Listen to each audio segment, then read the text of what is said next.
Kabawan na po scheme Special Accelerated Road Development Program Northeast.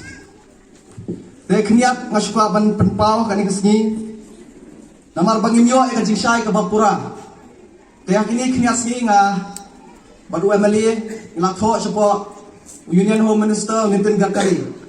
Bat kalong kumne ka shiti ka ba u Union Minister Nitin Gadkari ula penpaw syangi kalong kumne.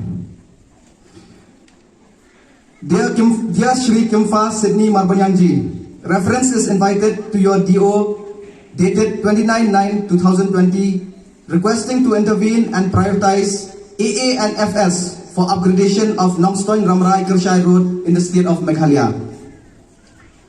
Point bar, I have got the matter examined and I would like to inform you that the project upgradation of Nongstoin Ramrai Kirshai Road is a state road to be developed under Phase A of SARDP&E.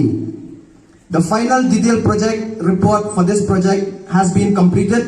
However, the SARDP&E project needs to receive approval from the CEEA for further extension. Kadeka CCEA, kadeka Cabinet Committee on Economic Affairs, kabadan po ka hadeli, pagkasyong kaneka Cabinet Committee on Economic Affairs kaban ayo ka approval ban pelat no ikapisa naman ta kanya ka road project.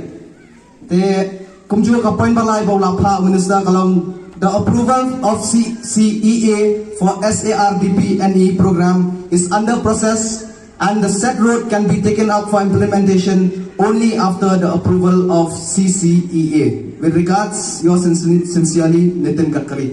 Kani kadiki shiti ka ba ulapha hi Union Minister of Road Transports and Highways, YOU&ME jongi halor kani ka surak. Te kani ka status jong kani ka surak ngangit bat ba kajingi dal lang i video i kamtip kamba maniru pang kani ka surak namar kiatan berita ba. Te ngangit kajingi try lang jong ka state government bat ka union government kani ka surak kan urlong no hakini ki kniak benai ki panwan. Te awat kapol kala slam bat ngam kwa